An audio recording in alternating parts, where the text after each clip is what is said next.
SBEV stock analysis price predictions news. In this quick and short 1-minute video, I'll show you exactly how I'm trading and analyzing this.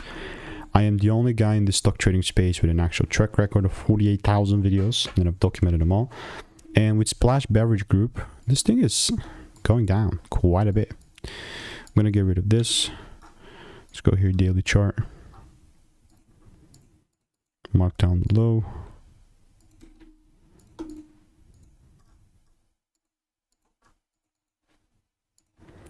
Oh yeah, this still is yet to break with a full candle close above that high. Yes, we've had the wicks, but they really don't matter that much.